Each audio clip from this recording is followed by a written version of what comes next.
I'm Brandon Kershner, Creative Director for Azzurro Living, and you're watching A Student's Perspective. Hi there, and thanks for tuning in to A Student's Perspective, the weekly series that connects students with designers, manufacturers, educators, industry professionals, and design media celebrities to hear their stories on just how they've gotten to where they are now. Through our conversations, we connect the past, present, and future of design to show just how much we can learn from each other to grow towards our fullest potential without prescribed limitations. Think of A Student's Perspective as a weekly design lecture series from the student's point of view. A Student's Perspective is a division of the nonprofit University Hall of Innovation, whose goals are to connect students with the design industry through design challenges and mentorship, and a collaboration with the Marywood University Interior Architecture Program in Scranton, Pennsylvania. All interviews can be found in their video format at www.astudentsperspective.tv. For more information or sponsorship inquiries, please contact University Hall of Innovation at gmail.com. Hi everyone, I'm Vanessa. My name's Bianca, and we're here with Brandon Kershner. Brandon, do you want to tell us a little bit about yourself and your career? Sure, yeah. We're sitting here at our brand new building in High Point. It's the CODARUS building. It's branded Broad Hall by CODARUS. As I mentioned, I'm the creative director for Azzurro Living, but I'm also involved in a few brands within this building behind us.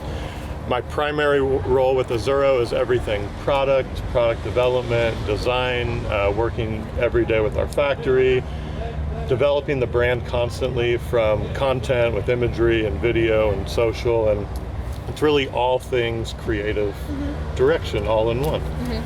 And that's what I'm doing day to day. Okay. Yeah. Awesome. We know that you started out in education. If you want to elaborate on that and kind of how you took that turn into this kind of design world and this Sure. creation path that you're in right now. Yes, I mean, everything is very education-based, my whole journey through the career. So I started, industrial design was my undergrad degree. But even before then, in high school, I guess, 16, 17, I enjoyed the art classes, the art community, but it was never something that I thought about as a career. I thought it was like a fun community and a great way to spend time in high school. I was also involved in athletics, so 16, 17, you're messing around in art class. 18, you're like, I gotta go to college and figure something out. I had a art teacher, and she's like, well, you're kind of good at sculpting, like, why don't you get into woods class? And the woods professor was someone that I really looked up to. He was a coach of mine within track and the football areas, and I'm like, all right, I'll take a woods class. Like, all right, this is pretty fun too, but again, never thinking past, like, this is an elective, spending a little bit of time on. That same art teacher, she's like, all right, now you need to look at this school in Colorado. It's the Art Institute of Colorado. Look at the industrial design degree. And industrial design is so broad. So even at that point, you're like, okay, cool. Apply for the scholarship with what you built in ceramics and what you did in the sculpture class and what you did in wood. So I'm like, all right, I'll do that. Like, this is one person kind of guiding me along the way. And again, nothing like, this is what I'm going to do with my life. So I apply for that, and I win this scholarship that covered about half my tuition at the Art Institute. So I had the option, like, pursue athletics or go to a different university or take the scholarship. I'm like, the scholarship sounds good, and it sounds like a fun direction. So I grew up in Nebraska, a small town of like 30,000 people. And I'm like, the big city sounds cool, Denver, Colorado, beautiful scenery. Took the scholarship, moved downtown Denver, started industrial design. So I mentioned how broad still industrial design is. You could go into automotive, you could focus on graphics, you could dabble in interiors, architectural structures, toy design. Like, it's really endless and too broad. And again, I have no path or idea of what I really want to do. From there, I remember, like, the turning point was a furniture design class. So I'm 19 years old, and I take this furniture design class, and we're studying like all the phases and genres within design. And Frank Lloyd Wright obviously comes up, and Eames, and all the rock stars of the mid-century. And that's when I started looking at like the mid-century movement, and you had all these architects that turned rock star furniture designers. And the more I started thinking about furniture, I was like, it's really architecture, just on smaller scale. It's more affordable, and it really shapes your interior and exterior environment. So there was a lot of intrigue in that. And again, I'm oohing and ahhing over Eames and Bertoia and Eero Saarinen, and there's so many that really made that mid-century era boom. So studying them, studying all the different genres of design and the movements, and I made my first, it was a lamp, a floor lamp, out of pure walnut, and it was very streamlined, similar to like a Frank Lloyd Wright. It was very Frank Lloyd Wright inspired, we'll go there. And that's when it clicked. Like, I remember the day in the sketch pad, I was drawing the lines, and I'm like, I just saw it from start to finish, like right there. I'm like, all right, I see the lines, I know what I'm gonna do with the wood, I know what it's gonna look like finished, just visualized in my head. And really from that point on, I took a few more furniture design classes, but that's what I emphasized in from that point on. From there, I graduated, I got a job in San Diego, California. Again, like very starting wage job. There was no pressure. The only pressure was I have to uproot and move Denver to San Diego, but that sounded like a fun adventure too. Again, from Nebraska, Denver was cool. The beach sounds even cooler. So I got a little pad on the beach, moved to the beach, had this first starting job, and it was doing fixture display. So it wasn't quite furniture, but in the back of my head, I knew it was going to expose me to mass production, working with Asia, and again, just seeing something through from start to completion, like a real product that someone would have in their hand, or it would point of purchase. It's, you know, what's used to promote products. Traditionally, it was in malls, but that's kind of dying. But it was really merchandising and helping the product merchandise itself. I learned a ton doing that, but I knew all along, like, furniture is what it is. I had my little portfolio at a school that I had on a website, and a furniture company just randomly contacted me, and they happened to be in San Diego. They were an outdoor furniture company, oddly enough, and that's kind of been the trend of my whole career. And again, I think it's the lines, and it's kind of started with that Frank Lloyd Wright inspired lamp. So they call me and they're like, we see one chair in your portfolio that would be perfect for our line. Can we license it from you or buy it from you, or just put it in our catalog? And I'm so young and naive, I'm like, what do I do? Whatever. Like, yeah, you can have it. Like, pay me. This is great. They ended up paying me, and I remember like being there for the first shipment of that arriving, and I'm like, wow, something mass produced. And the whole time I'm terrified, because I'm like, what if the factory messes up, or what if my CAD drawings are messed up? And like early on, I was always scared of that. Like, I put so much pressure on the details, which I think is a very important aspect. Just stop me if I'm like rambling. No, it's like we perfect. appreciate it. So the company in San Diego, it was a startup, and it was called Outback Chair Company. It was a husband and wife team out of South Africa, and it really worked. So we started on a contract basis. We just kept refining the catalog, and looking back now, I feel like we were 10 years ahead of the trend, which can be a good or bad thing, especially for a startup that's not really out there and developed. But it was exciting. So I had my full-time job. I was doing this freelance outdoor furniture design. Back of my head, I knew what I needed to learn in terms to succeed, and it was understanding the business from A to Z. So warehousing, logistics, I wanted to know all business ins and outs. And so I dove into all those departments as I was a little designer at my desk, and I just continued to do that. But again, thinking about furniture design, I'm like, I really want to expand on my education. I want to be more legitimate in the industry and have the knowledge and skill set that I guess is more recognizable via education. And I wanted to do my master's degree in specifically furniture design. So I submitted and got accepted to London Metropolitan University in their furniture design course. It was a really interesting program, exciting program, because it was people from all over the world. My class was a hodgepodge of people from China, Japan, South Korea, Italy, Spain, Greece, like America. And it was a very inspiring way to learn, because everyone had all these different backgrounds, and the furniture design master's was in the School of Architecture, and within that you had people emphasizing on architecture, interior design, again product design, again some automotive and kind of random categories along with furniture. So very collaborative, and you're all kind of learning off of each other's culture. You're learning off of each other's techniques that were taught at undergrad degrees, and it was again very collaborative, and that was a great way to learn and develop skills further. So finished from there, started on Coraflat. Is Coraflat even a thing anymore? Do you guys know about Coraflat? Not yet. Oh, okay, Like to share, we'd have to hear. So back in, I guess it was 2005, 6, it was a very popular portfolio website for designers of all kinds. And so it was the thing to do. You'd put your portfolio up there, you'd search for jobs up there within the creative industry. Randomly, I wasn't looking to move back to San Diego from London. I was loving London, but I was just floating my name out there within the furniture industry, people looking for a designer. A company in San Diego hired me. They were more big box, higher volume, but again, I still knew I had a ton to learn within mass producing and working with factories in Asia and really honing that skill. So I took that job and moved back to San Diego. From there, I continued to work with the outdoor companies, freelance.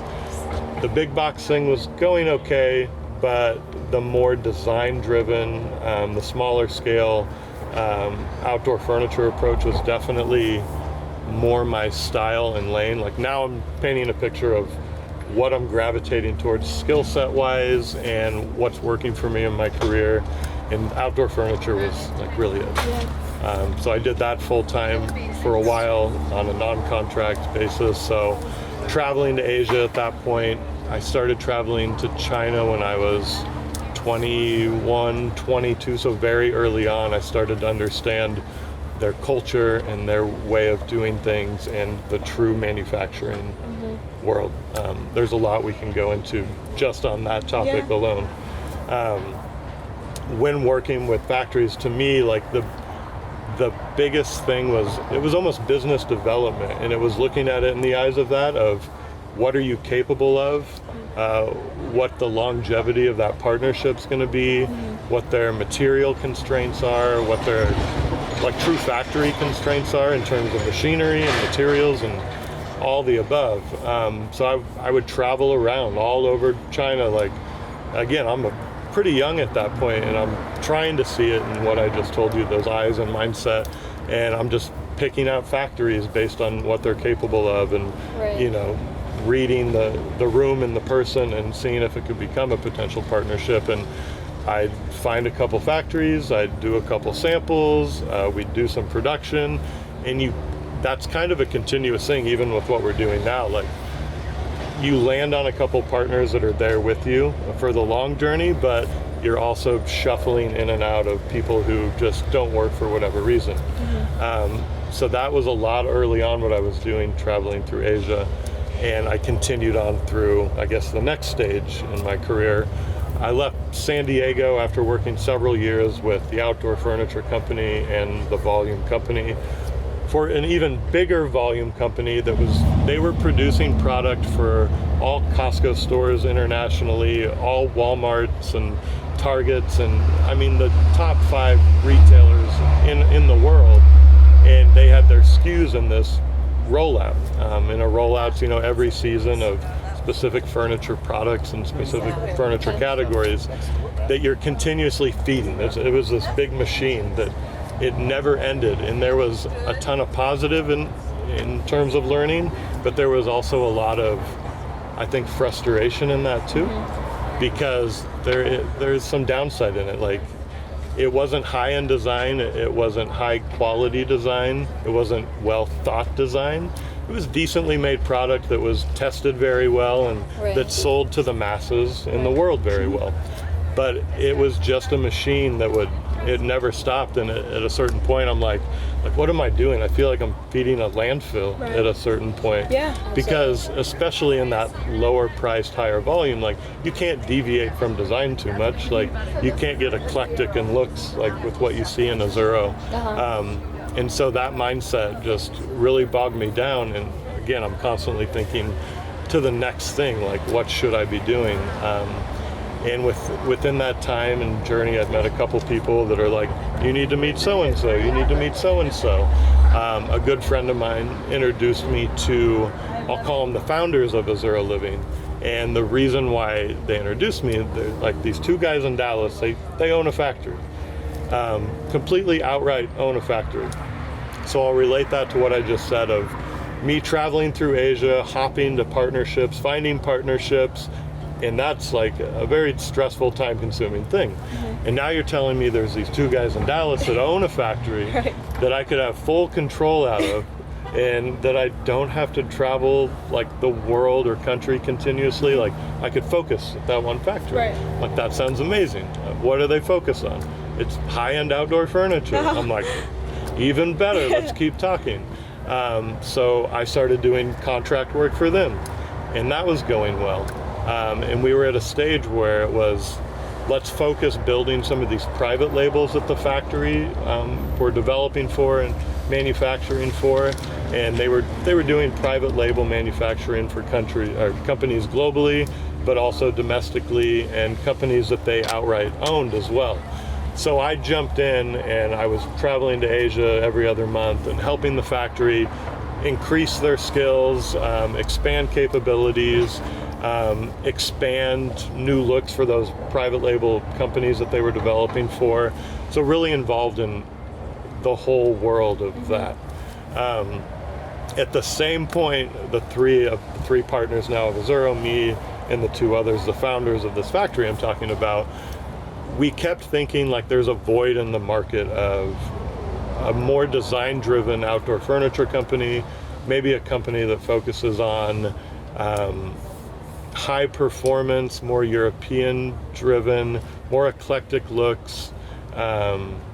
If you look at the industry and start diving into our competition, there's a lot of good companies, and there's a lot of companies that are just doing the same thing on repeat and very traditional looks. We wanted to be different, and we identified You that can tell, void.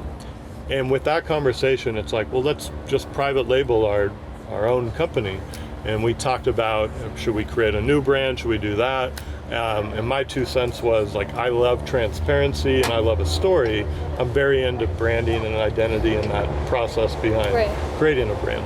And I'm like, let's put the factory as a brand. Like, let's make a logo. Let's develop a story. Let's tell people we are a factory. I think there's benefit for the end customer and consumer, like knowing that story. And I think there's benefit to the factory personnel too, like knowing that, man, our name that's on our factory is applied to the product, applied to the box. We need to take real ownership in this and put that energy and pride in your work. Absolutely. Exactly. And so that was in 2020. In January of 2020, we launched that private label with CODARUS as a sales agency. And all the factory people, like, I was running around developing samples and like a madman. I'm like a mad scientist when I'm in a factory. And they're looking at me like I'm crazy, telling them all this. And then now, a few years down the road, they see what it's become, and it's a very like fulfilling thing that we've been working on, and we really planned for and mind mapped and had this vision for, and now it's out there in the marketplace. That's amazing. I'm spieling a lot. But No, that's it's exactly very raw information, and I think that's what we appreciate most as students, because we don't always get the opportunity to see that in the classroom. So to see the manufacturing side and appreciating, yes, this is manufactured. The beauty of manufacturing exists. Here it is. It's much appreciated. And you talked a lot about collaboration. I'm curious to know how it is collaborating from a major designer's perspective. And how you are working with other designers, if so, and what that looks like. I mean, I think if I look back to what we just covered, I didn't really talk much about design process or design as a whole, but that is my passion and what I put at the forefront of everything. Within Azzurro, I'm not collaborating with other designers. I've really taken ownership of the brand, and I'm sure down the road I've been approached for licensee deals, which would require collaboration and various things, and that'll happen. But Azzurro as a brand is a few years old, and I just want to keep developing that before we jump into attaching names and brands and cross-collaborating. But I do love collaborating, like absolutely hands-on with every aspect, even within the artists. I'll call them artisans at the factory that are weaving these products. They're some of the most skilled people that I've ever worked with. That, I mean, they don't get really attached to the product, but they play such a major role in it. And I'll sit there for days with this chair behind me here, the head weaver, and we'll work out this pattern, like what's going to be the capabilities of the whole weaving department. Like, is everyone going to be able to weave that chair? Probably not. Like this concept alone, it started very macrame driven. It's like, what can we do? What's our capabilities? How can we push the button and apply that to an interesting frame?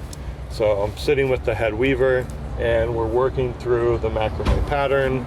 I'm developing like the skeleton and the bones of the frame of really the silhouette of the chair. And we're just experimenting and mixing and matching ideas, his capabilities and kind of my vision of the architect of the architecture of the chair. So he comes up with this, we do a first sample, and he's like, I'm the only one that's going to be able to make this chair. And I'm like, well, we mass produce products, so that's not going to work. One guy can't produce 300 chairs a week. Like, we need to figure this out. And just little by little, like, you start, again, collaborating on every process of it and finding ways to teach and train that new technique. And now today, a few years later, like the whole weaving room can accomplish that. Oh, wow. That's amazing. But I'm going to relate it to a very luxury process, a luxury-driven process. Like that chair alone will take 3 days for one person to weave. Wow. So again, very skilled artisans and craftsmen and women that I'm working with daily, like to accomplish and collaborate to accomplish the product that you're sitting in. That's amazing that everyone has this passion towards making something that everyone will enjoy. Kind of like what you said, working with this person and then finding a way to make it possible, and then everyone's like, okay, now how do I contribute to this? And I think that's like beautiful to see that all of this furniture is created with so much pride and passion. It's nice to hear. No, absolutely. That's obviously so important. And again, it's what I was doing with finding the partnerships and outside factories, but now having it all in one factory and one team that, like, we're truly like a family that makes this happen, and we all wear an important hat to make it happen. So, you know, my product development teams over there that I talk and work with every day, the weaving team, the QC team, I mean, that's a whole nother aspect, just to make sure the integrity of the product maintains and that there's not flaws and that it performs at a very high level for the customer base that we're shipping and selling to. And that's anywhere from high-end interior design residential area to hospitality commercial resorts. So, I mean, this sofa could be in someone's backyard tomorrow, or it could be at a Sandals resort with 400 other sofas around it, and it has to perform in any environment. The question that especially that I'm getting at market is, oh, I live in Texas, how's it going to perform in the sun? Like, we make sure that it's made in raw materials that are going to withstand any environment, the harshest environment. So that's sun, that's rain, that's snow, and there's a lot of fluctuation that you really have to take into account when working with the raw materials that makes a product perform at the highest level. Do you have any questions? I'm thinking. So on your Instagram, you show, it's like it almost looks like a sketch turned to a painting. And it's just one line piece, and you made an entire chair of that. Do you want to maybe talk about that process and where you get your ideas from? Yeah, for sure. That's the Wave Chaise Lounger. And I would not classify that as my typical process. Like, I use a sketch pad, but it's not a huge part of my process. I really kind of mind map and inspiration board loosely, but with constraints in mind of material categories, metal categories, and then manufacturing capabilities. So my brain's like really sectioned like that constantly. So the Wave Chaise Lounge that was really this sounds so bad, but related to Picasso, like That's okay. he would do the sketch with the one continuous line. I'm like, how can you dumb it down to really just one line, simple silhouette? And it was that one line that I saw extruded out. So that line extruded out, and then from there I knew I wanted to apply a very clean, streamlined pattern to it, and it was one of those designs that just happened very fast. Yeah. You know, sometimes it'll take months. Like there's things right now that I've worked on for 6 months off and on that still I don't know where it's going. Yeah. But then something like the Wave Chaise Lounge, it just really came to me in the vision. I knew what I just told you about the material constraints or the materials I wanted to use, and it just happened very quickly in a day. Wow. And that's an interesting part of the process that is a constant juggle. Like there's so much unknown as a designer. Like you could have that aha moment, like the Wave Chaise Lounge, where it is a thought and a concept and an idea in one day, or you could have one like that you're just constantly challenged and struggling to find the direction of where that's going. But that's really part of the fun, and like the struggle is part of the fun. Like that equation of what that design is, like that's what keeps it exciting. And then to look back on it from start to finish and realizing the journey and just embracing the journey. I never like lose that. Like as I walk around and see things, I'm like, wow, like that was 8 months of just a crazy mind game battle of what works, what doesn't, and there it is now. It's form, and now you're thinking on to the next thing and the next thing, and it's just a great process. Absolutely. I think as students, it's always inspiring to me to hear designers talk about how they have those products that take them longer to figure out and the ones that come a little bit easier necessary. But kind of just like thinking about how you also feel that sense of unknown. And it's kind of reassuring to say, okay, the thing I'm working on right now might not work right now. But if I keep elaborating on it and working towards it, eventually it'll turn into something that's like this, that's 8 months worth of beauty and progress. For sure. I mean, I'm sure everyone can relate in the creative industry, but there's always a sense of insecurity and unknown when I think that challenge arises. You're like, oh, I can't design anymore. What am I doing? But if you continue working through it, and to me in my master's, it was a aim and objective curriculum that we stayed within. And that's very much my process. So your aim and objective from that very, very beginning, even before it's anything, like define those things first, because when you get stuck, you can always go back to what that initial aim and objective is. And if it's not working, sometimes it just doesn't work. You don't have to force it.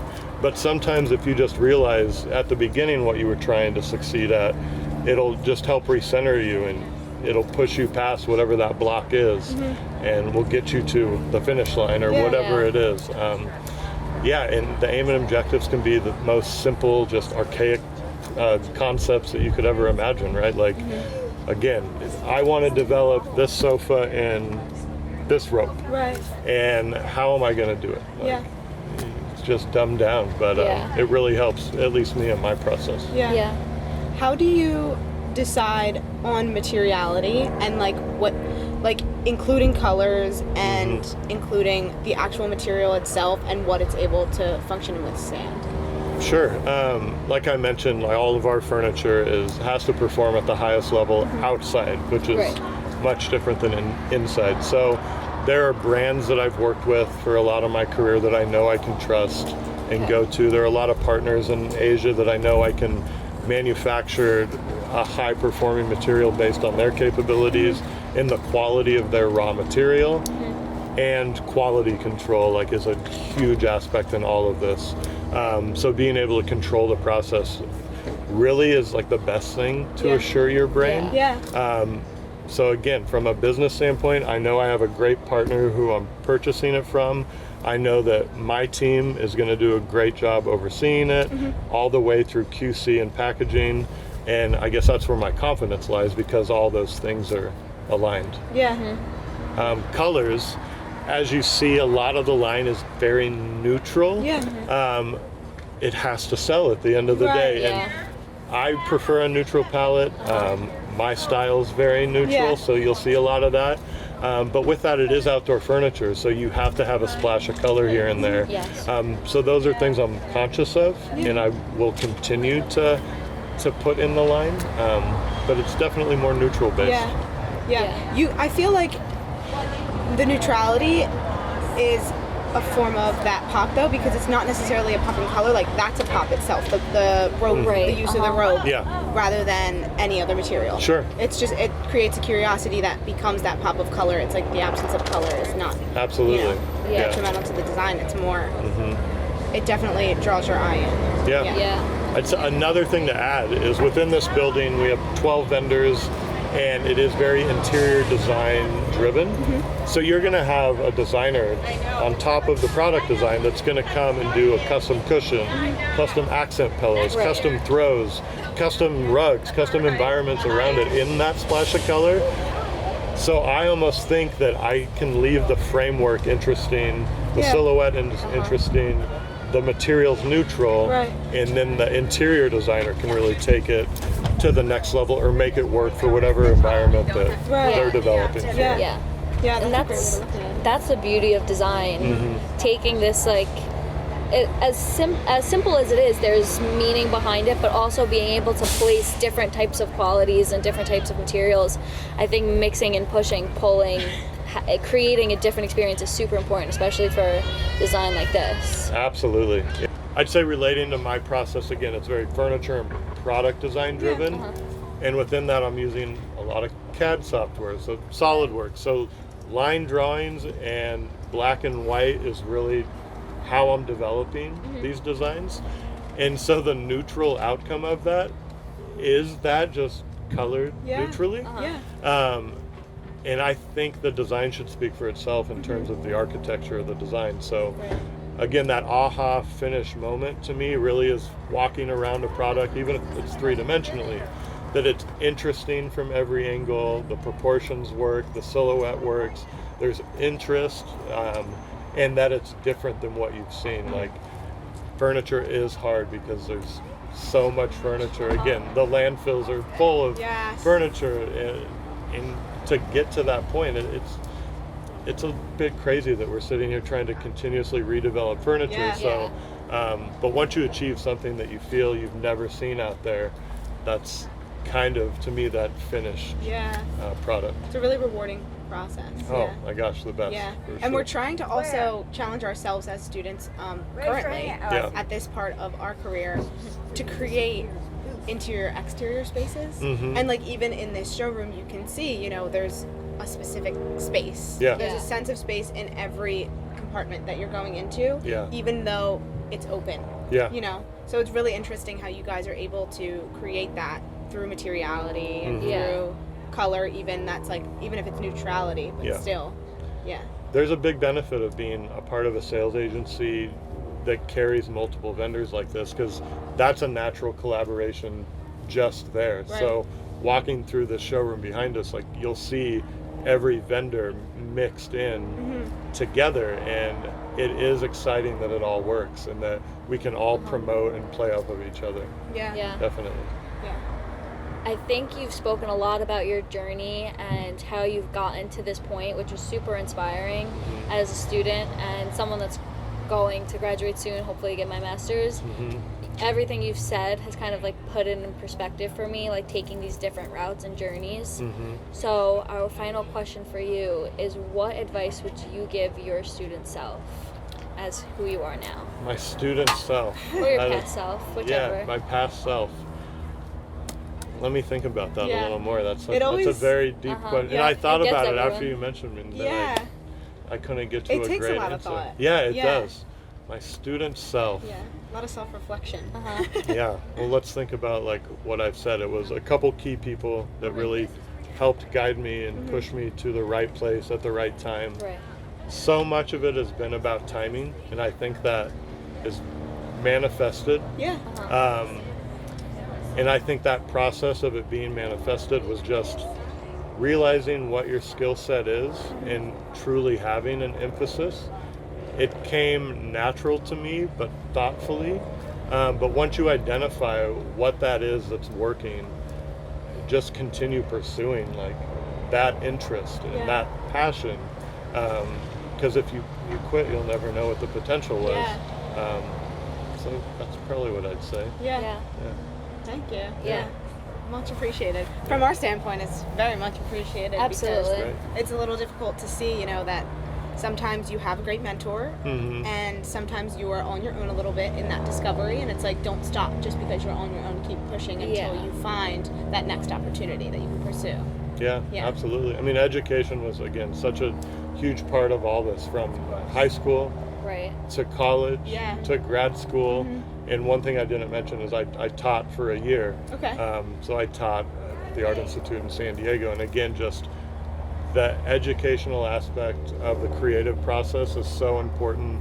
It's so important to get a lot of different opinions and different people's processes to help hone your own. So I think that's an important journey too, is take the good and the bad from everyone that comes across to you, whether it's in an educational setting or it's mixing and mingling in High Point. There's no right answer. Again, within the design process or the education, it's not math, right? It's design subjective, processes are subjective. Find what works for you. Yeah, absolutely.